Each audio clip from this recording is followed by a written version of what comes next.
नमस्कार students, let's start with today session. Last session में हम कर रहे थे प्रॉफिटेबिलिटी रेशो का हमने एक प्रैक्टिकल क्वेश्चन किया था। जीपी रेशो एनपी रेशो निकालना सीखा था। उसके बाद प्रॉफिटेबिलिटी रेशो में ही एक प्रैक्टिकल क्वेश्चन जो आपको दे रखा है वो दे रखा है कि आपको कैलकुलेट करना है रिटर्न ऑन इन्वेस्टमेंट। ओके, जैसे कि अभी आपको यहाँ पे दे रखा है कि क्वेश्चन में क्या क्या इन्फॉर्मेशन है वो देख लेते हैं एक बार। कि शेयर कैपिटल दे रखा है, जनरल रिजर्व दे रखा है, P&L अकाउंट का बैलेंस दे रखा है, 15% डिबेंचर दे रखे हैं, profit before interest and tax दे रखा है। Profit before interest and tax मतलब earning before interest and tax, right. अब देखते हैं उन्होंने क्या बोला है। आपको ROI निकालना है। ROI का कल हमने फुल देखा था, क्या फॉर्मूला देखा था। क्या देखा था ROI का formula, EBIT divided by capital employed, मतलब earning before interest and tax divided by capital employed. इसका मतलब ये हुआ कि आपको अर्निंग चाहिए बिफोर इंटरेस्ट एंड टैक्स वाली। क्या आपके पास है? क्या ये रहा profit before interest and tax आपको दे रखा है। कितने का दे रखा है? वो 18,50,000 का दे रखा है, मतलब एक फिगर तो अपने पास है।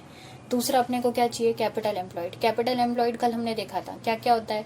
शेयर कैपिटल में भी, कैपिटल एम्प्लॉयड में भी आता है, जनरल रिजर्व्स आता है, रिजर्व्स इन सरप्लस आता है, और लॉन्ग टर्म लोन और लॉन्ग टर्म डिबेंचर अगर आपने कुछ ले रखे हैं तो वो भी आता है। इसका मतलब कैपिटल एम्प्लॉयड में ये चारों ही चीजें आएगी। तो 20 lakh, 15 lakh plus 5 lakh plus 30 lakh, total देख लीजिए आप कितना हो रहा है। 20 लाख प्लस 15 लाख कितना हो गया? 35 लाख। 35 लाख प्लस 5 लाख 40 लाख। 40 लाख प्लस 30 लाख 50, 60, 70 लाख। तो टोटल कैपिटल एम्प्लॉयड कितनी हो गई?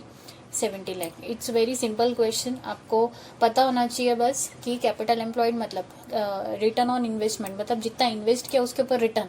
फॉर्मूला क्या होता है? रिटर्न मतलब earning before interest and tax. Invest किया मतलब जो कैपिटल लगाई वो। कैपिटल मतलब share capital, reserves in surplus, P&L account का अगर कुछ बैलेंस है तो वो, और 15% डिवेंचर्स तो वो, ये सब कुछ आएगा उसमें।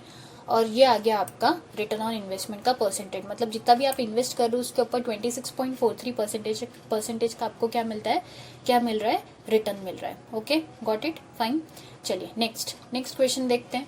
सेम प्रॉफिटेबिलिटी से रिलेटेड उन्होंने बोला है कि आपको कैलकुलेट करना है EPS, DPS मतलब dividend per share, price earning ratio from the following information. ठीक है, अर्निंग पर शेयर का फॉर्मूला क्या होता है? Earning for equity divided by number of shares बराबर डिविडेंड पर शेयर निकालना है और PE रेशो निकालना है। ठीक है, चलिए देखते हैं क्या क्या दे रखा है आपको। नेट प्रॉफिट बिफोर टैक्स दे रखा है। नेट प्रॉफिट बिफोर टैक्स दे रखा है। अभी देखो तुमको अर्निंग बिफोर टैक्स दे रखा है, मतलब जो शीट अपन ने कल बनाई थी उसमें देखते हैं। EBT तुमको दिया हुआ है। EBT तुमको दिया हुआ है, कितना दिया हुआ है क्वेश्चन में देख लेते हैं एक बार। 10 लाख का EBT दिया हुआ है। तो से सपोज मैं यहाँ पे लिख देती हूँ 10 लाख रुपए मुझे दे रखे हैं, काय के? EBT के दे रखे हैं। और क्या दिया है क्वेश्चन में? टैक्स दे रखा है 30% ऑफ द नेट प्रॉफिट। अच्छा, टैक्स पे कितना दे रखा है? नेट प्रॉफिट बिफोर टैक्स दे रखा है और tax 30% of the net profit दे रखा है। तो 30% टैक्स, अगर मैं इसका 10 लाख का टैक्स निकालूँ 30% तो कितना आएगा? 3 लाख। तो यहाँ पे कितना आ जाएगा? 3 लाख आ जाएगा। ठीक है, आगे क्या दिया हुआ है? 10% प्रेफरेंस शेयर कैपिटल कितने की दे रखी है? 10 लाख रुपए की शेयर कैपिटल है, 10 रुपए का एक शेयर है। इक्विटी शेयर कैपिटल कितने की दे रखी है? 10 लाख रुपए की इक्विटी शेयर कैपिटल दे रखी है, 10 रुपए का एक शेयर है। रिटेन अर्निंग कितना दे रखा है? 60%। तो आपको क्या निकालना है? आप और क्या दे रखा है? मार्केट प्राइस पर शेयर दे रखा है। ठीक है, ध्यान देंगे। अगर मैं यहाँ पर देखूँ तो मुझे अर्निंग पर शेयर के लिए क्या चाहिए? अर्निंग फॉर इक्विटी चाहिए, राइट। चलिए अपने शीट पे जाते हैं। ये अगर मैं 10 लाख में से 3 लाख माइनस करूंगी तो कितना आएगा? 7 लाख आ जाएगा। 7 लाख आ गया, राइट। अब इसमें से डिविडेंड मुझे माइनस करना है। कौन सा? Preference dividend. Preference share capital है क्या? हाँ है। ये रही 10 लाख की प्रेफरेंस शेयर कैपिटल है और इसके ऊपर 10% आपको डिविडेंड देना है। देखो यहाँ पे दे रखा है रेट, नाम में ही रेट दे रखा है प्रेफरेंस डिविडेंड का। तो 10 लाख के ऊपर 10% निकालोगे तो कितना आएगा? 1 लाख। तो इसमें से 1 लाख तुम क्या पे कर दोगे? Preference dividend. तो तुम्हारा अर्निंग फॉर इक्विटी कितना बचेगा? Equal to this minus this. कितना बचा 6 लाख। तो नंबर ऑफ इक्विटी शेयर सब अपन इसको डिवाइड कर देंगे 6 लाख को।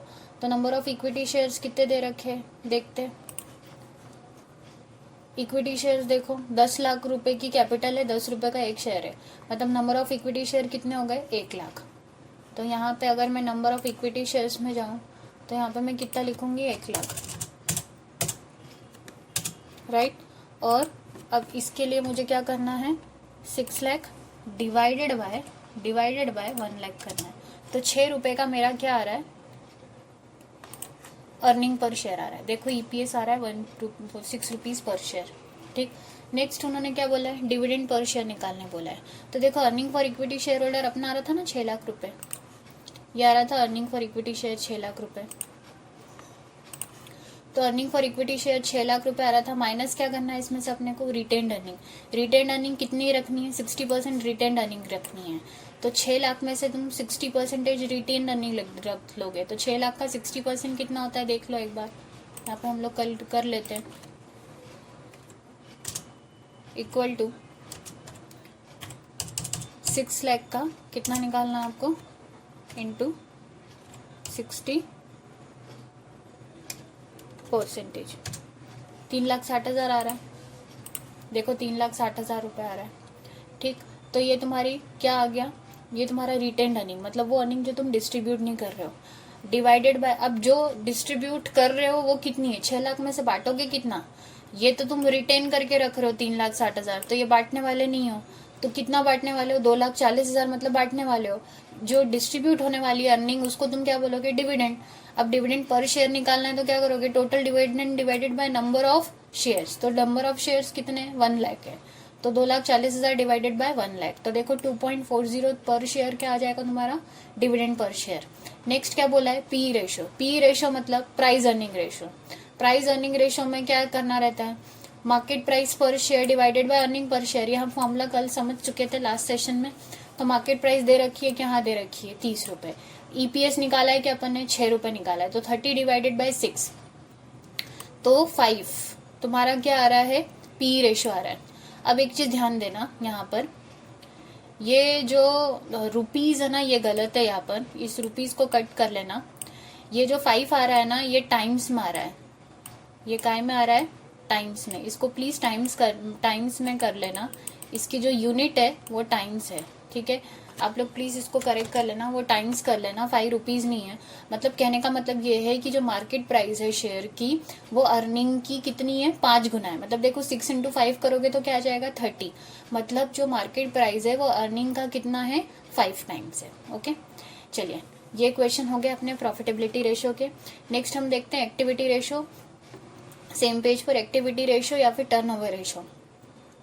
नाउ एक्टिविटी रेशो और टर्नओवर रेशो का मतलब क्या होता है टर्नओवर मतलब सेल्स। आप डिफरेंट फाइनेंशियल आइटम का रिलेशनशिप देखने वाले हो सेल्स के साथ। चलिए सबसे पहले आपको क्या दे रखा है इन्वेंट्री टर्नओवर रेशो। अच्छा इन्वेंट्री टर्नओवर रेशो को हम कैसे निकालेंगे वो अब हम समझते हैं, ध्यान देंगे। अब ध्यान से समझेंगे। टर्नओवर मतलब क्या होता है सेल्स होता है। टर्नओवर मतलब क्या होता है सेल्स। तो तुम्हें सारे फाइनेंशियल आइटम्स का रिलेशनशिप देखना है सेल्स के साथ। अब सबसे पहला तुम कौन सा देख रहे हो इन्वेंट्री टर्नओवर रेशो। इन्वेंट्री मतलब या तो मैं स्टॉक कह लूँ तो भी गलत नहीं है, स्टॉक और इन्वेंट्री एक ही बात है, तो स्टॉक टर्नओवर रेशो भी आप इसको बोल सकते हैं, ठीक है। अच्छा टर्नओवर मतलब सेल्स। तो दो जो वेरिएबल है फॉर्मूले में उसमें से एक तो क्या होगा सेल्स होगा, ये तो फॉर श्योर है क्योंकि टर्नओवर दे रखा है, ठीक है सेल्स होगा। दूसरी इंपॉर्टेंट चीज इन्वेंट्री मतलब स्टॉक। अच्छा स्टॉक को जब भी तुम बुक्स ऑफ अकाउंट्स में रिकॉर्ड करते हो तो काय पे रिकॉर्ड करते हो कॉस्ट प्राइस पे रिकॉर्ड करते हो।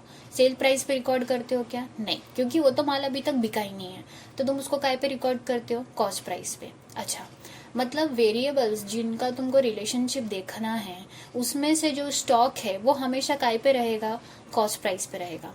दूसरी इंपॉर्टेंट चीज दूसरा वेरिएबल क्या है सेल्स है।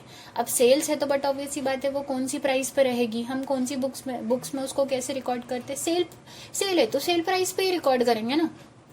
बट इसमें प्रॉब्लम ये हो जाएगा कि एक वेरिएबल यहाँ पर हो जाएगा सेल प्राइस पे और एक वेरिएबल हो जाएगा कॉस्ट प्राइस पे, which is not fair.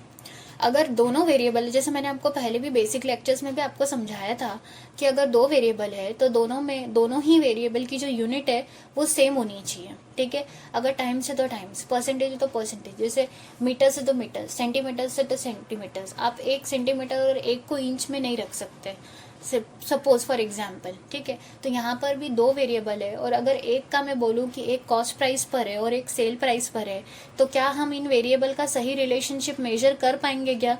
Because they are not on the same unit, right. तो अब इन्हें हमें सेम यूनिट पर लाना पड़ेगा। तो सेल प्राइस, तो देखो अभी मैं स्टॉक को सेल प्राइस पर नहीं ले जा सकती, क्यों? क्योंकि वो तो स्टॉक है, वो तो माल अभी तक बिका ही नहीं है। अब जब वो बिका ही नहीं है तो मैं उसको सेल प्राइस पे कैसे लेके जा सकती हूँ, राइट। वो तो कॉस्ट प्राइस पे ही रहेगा ना। लेकिन जो सेल्स है उसकी तो कुछ ना कुछ कॉस्ट पता होगी ना मुझे, राइट। उसकी पहले तो कॉस्ट निकली होगी, उसमें प्रॉफिट मार्जिन जोड़ा होगा, फिर अपन ने सेल प्राइस पता करी होगी। तो सेल्स को तो हम कॉस्ट पे लेके आ सकते हैं ना। तो देखिए इस फॉर्मूले में एक तो सेल्स है, लेकिन सेल्स की हमने क्या ली है? कॉस्ट ली है। सेल्स की हमने कौन सी प्राइस ली है? कॉस्ट ली है, ताकि हम दोनों वेरिएबल को सेम यूनिट पर मेजर कर सकें। तो हम सेल्स की कौन सी प्राइस लेंगे? कॉस्ट। तो इसलिए हम उसे क्या कहेंगे? Cost of goods sold. क्या कहेंगे? Cost of goods sold divided by average inventory, average stock, average inventory, average stock. So average stock का मतलब क्या होगा? अब ये तो एवरेज मतलब क्या होगा? अभी देखो दो स्टॉक होते हैं तुम्हारे पास फाइनेंशियल स्टेटमेंट में, एक तो ओपनिंग स्टॉक होता है और एक तो क्लोजिंग स्टॉक होता है। भाई दोनों में से एक लोगे तो वो फेयर नहीं होगा, इसलिए तुमको दोनों का क्या लेना है? एवरेज लेना है। तो एवरेज कैसे निकालोगे? Opening stock plus closing stock divided by 2। देखिए आगे इन्होंने एक्सप्लेन किया है cost of goods sold. Average stock के लिए देखिए इन्होंने एक्सप्लेन किया ओपनिंग इन्वेंट्री और क्लोजिंग इन्वेंट्री डिवाइडेड बाय 2, क्योंकि ओपनिंग और क्लोजिंग यहाँ पर दो वेरिएबल है, मतलब दो नंबर्स है, इसलिए डिवाइडेड बाय 2। एवरेज निकालने के लिए हम डिवाइडेड बाय क्या कर देंगे? 2, क्योंकि यहाँ पे 2 है, ठीक है। मतलब जितने भी नंबर्स ऑफ आइटम रहते हैं उन नंबर से अगर हम डिवाइड कर देते हैं टोटल ऑफ आइटम को, तो हमारे पास क्या आ जाएगा? एवरेज आ जाएगा, राइट। तो देखिए फॉर्मूला कैसे बना है।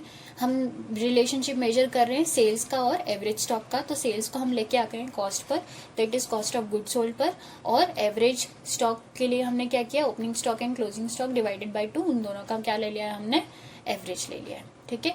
सिंपल सी बात है। कॉस्ट ऑफ गुड्स सोल्ड आप कैसे निकाल सकते हैं? आप सेल प्राइस में से अगर प्रॉफिट मार्जिन माइनस कर देंगे तो आपके पास क्या आ जाएगा? कॉस्ट ऑफ गुड्स सोल्ड आ जाएगा। या फिर अगर आप ट्रेडिंग अकाउंट भी बनाएंगे तो भी उससे भी आपके पास कॉस्ट ऑफ गुड्स सोल्ड आप फॉर्मुलेट कर सकते हैं। आगे उन्होंने बताया कॉस्ट ऑफ गुड्स सोल्ड का मतलब क्या होता है, जैसे opening stock, purchases plus carriage inward, मतलब और डायरेक्ट एक्सपेंसेस। मतलब ये देखिए ट्रेडिंग अकाउंट के सारे डेबिट में आने वाले आइटम है, माइनस क्या कर देंगे? Closing stock. तो जो बचा वो क्या रहेगा? वो रहेगा वो गुड्स की कॉस्ट जो कि सेल्स हुई है, राइट, ठीक है। चलिए एक क्वेश्चन दिया उन्होंने, एनुअल सेल्स कितनी दे रखी है उन्होंने? 20 लाख की। ओपनिंग स्टॉक 3,85,000, जीपी दिया हुआ है 20% on the sales, closing stock दिया हुआ है। Calculate the stock turnover ratio, या फिर मैं कहूँ इन्वेंट्री टर्नओवर रेशो, राइट। तब देखते हैं सेल्स में से हम क्या माइनस कर देंगे? 20% का जीपी माइनस कर देंगे। तो 20 लाख में से हमने 20% क्या माइनस करेंगे? हम जीपी माइनस कर देंगे। तो सेल्स 20 लाख में से 20% जीपी माइनस करेंगे तो 20 लाख का 20% कितना होता है? 4 लाख। तो देखो कॉस्ट ऑफ गुड्स सोल्ड कितनी आ गई? 16 लाख। और अगर मैं आपको बोलूं एवरेज स्टॉक निकालने के लिए, तो आप एवरेज स्टॉक कैसे निकालोगे? Opening stock plus closing stock divided by 2। Opening stock कितना आ रहा है? 3,85,000 एंड क्लोजिंग स्टॉक कितना आ रहा है? 4,15,000। इसको डिवाइडेड बाय 2 करोगे तो कितना आ जाएगा आपका? ये देखिए यहाँ पर ना एक चीज है, 3,85,000 और 4,15,000 को मैं प्लस करूं, क्वेश्चन में आपके इसमें गड़बड़ है। 3,85,000 प्लस मुझे करना है 4,50,000 ना, कितना आ रहा है?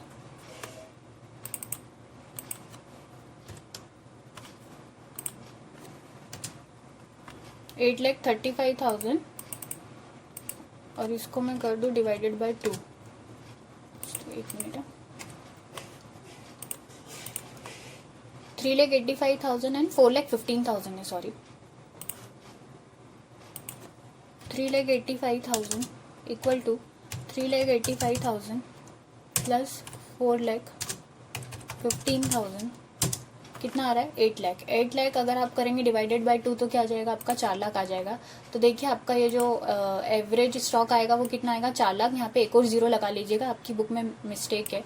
तो आपका जो आएगा स्टॉक टर्नओवर रेशो आएगा वो कितना आएगा 4 टाइम्स। मतलब जो आपका स्टॉक है उसका अगर आप 4 टाइम्स करेंगे तो आपके पास क्या आ जाएगा कॉस्ट ऑफ गुड्स सोल्ड। मतलब आपकी जो सेल्स है वो स्टॉक का 4 टाइम्स है। ज्यादा से ज्यादा स्टॉक पड़ा हुआ नहीं होना चाहिए आपके गोडाउन में, कम से कम स्टॉक पड़ा हुआ होना चाहिए, राइट। तो अगर ये 2 लाख होता तो रेशो कितना आता 16 लाख डिवाइडेड बाय 2 लाख, तो 8 टाइम्स। मतलब ये रेशो जितना ज्यादा बढ़ेगा उतना अच्छा है, क्योंकि स्टॉक कम से कम रहना ही ज्यादा अच्छा है। Okay fine. आगे हम